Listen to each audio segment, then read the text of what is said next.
بعض ہمارے اہل علماء کرام شیعہ کو پکا کافر کہتے ہیں اور بعض کافر کا بھائی کافر کہنے میں کافر وافر شیعوں میں بیسیوں قسم کے لوگ ہیں، معتدل بھی ہیں. تو میں یہ السلام علیکم ورحمۃ اللہ وبرکاتہ. محترم سامعین، شیعہ حضرات کے کفر کے بارے میں مفتی طارق مسعود صاحب نے ایک اصول بیان کیا اور اصول کے ذریعے سے حکم لگایا. یہ ایک بہترین اصول ہے. اگر اسی اصول کو آپ بھی اپنے ذہن نشین کر دے تو آپ کو بھی کسی بھی فرد پر یا کسی بھی فرقے پر حکم لگانا آسان ہو جائے گا.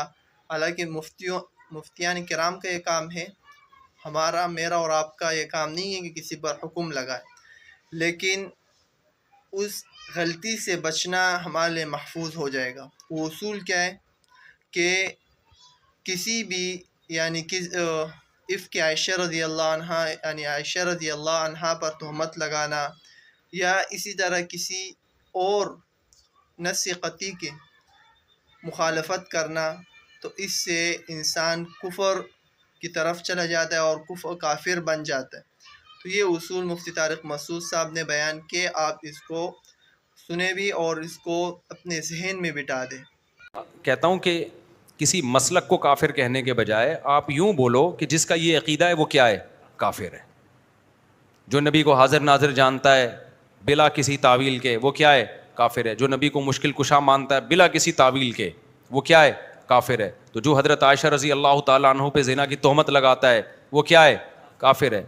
تو چاہے وہ سنی ہو، چاہے وہ شیعہ ہو، چاہے وہ بریلوی ہو، کیونکہ نام فرقوں کے لے کے اس میں ایک تو مبالغہ بہت ہو جاتا ہے. بعض دفعہ سارے وہ کر نہیں رہے ہوتے ہیں، ہم سب کو لپیٹ دیتے ہیں اور پھر فرقواریت اس سے بڑھتی ہے، نفرتیں پھیلتی ہیں. اپنے ملک کو پہلے بچاؤ. جو تو حالت ہو گئی ہے ہماری، لڑ کے ایک دوسرے کو ویسے ہی پڑھ کے کوٹ دیا ہم لوگوں نے. آسٹریلیا سے سوال ہے کہ ہم جا رہے تھے وہاں اگر نماز پڑھتے ہیں کہ ہم ان کو منع کرنے والے کہہ رہے ہیں. ہم جہاں آسٹریلیا میں رہتے ہیں وہاں اکثر اہل تشیع حضرات، وہاں جس علاقے میں رہتے ہیں وہاں زیادہ تر شیعہ حضرات ہیں، تو ہمارے گھر میں آ کر اپنی نماز پڑھتے ہیں. پڑھنے دو بھائی، میرے بھائی. وہ جائے نماز پہ ڈیلا رکھتے ہیں، رکھنے تو آپ کے گھر آ کے نماز پڑھ رہے ہیں نا، کوئی آپ کے چوری تو نہیں کر رہا نا. بار بار میں ایک بات کہتا ہوں، دوسرے کے مسلک کو چھیڑو نہیں، اپنے مسلک کو چھوڑو نہیں. ہاں جب وہ حق کی تلاش میں آپ کے پاس آئے دلائل، تو علماء سے دلائل پوچھ کے اس کو محبت کے ساتھ سمجھا دو. مان جائے ٹھیک ہے، نہیں مانے تو اس کی مرضی ہے بھائی. اتنی دنیا میں اور کچھ ہو رہا ہے تو کیا ہو گیا. تو یہ ضرور ہے کہ کوئی بھی شخص چاہے وہ سنی ہو چاہے وہ شیعہ ہو، آپ کے سامنے صحابہ کی گستاخی نہ کرے. وہ اب بولو بھائی یہ حدود سے کیا ہو رہا ہے.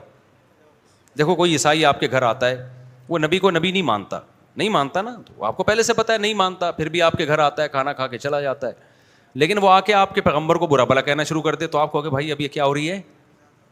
یہ زیادتی ہو رہی ہے. آپ کہو گے یہ کیا ہو رہی ہے؟ یہ زیادتی. تو کوئی بھی شخص آئے آپ کے سامنے سیدنا معاویہ کو برا بھلا کہنا شروع کر دے، حضرت ابو سفیان کو، ابو بکر کو، حضرت عائشہ کو، آپ بولیں بھائی آپ آئیں اپنی نماز پڑھیں، آپ کا ایک مسلک ہے، ایک فقہ ہے، آپ اس طریقے سے پڑھیں، ہم نے منع نہیں کیا آپ کو. میں تو یہاں تو شیعہ لوگوں کو کہتا ہوں، اور آئے بھی ہیں بہت سارے مسجدوں میں، بیان بھی سنتے ہیں. ایک دن کسی جذباتی نے پکڑ لیا کہ شیعہ آئے نکالو. میں نے کہا تو مجھے بہت غصہ آیا. میں نے کہا کس بیس پہ نکال رہے ہو بھائی، آپ مجھ سے پوچھے بغیر آپ یہ کام کر رہے ہو. تو یہ بدتمیز ہر جگہ پر ہوتے ہیں. میں نے کہا آئیں بیٹھیں بھائی. تو مجھ سے ملتے ہیں بہت سارے شیعہ لوگ بھی، میں کہیں جاتا ہوں نا اور بتا رہے ہوتے ہیں میں شیعہ ہوں لیکن آپ کو سنتا ہوں، تو ہمیں عادت نہیں ہے اس کو جا کے چھیڑنا شروع کر دیں، پن کرنا شروع کر دیں. میں کچھ بھی نہیں کہتا.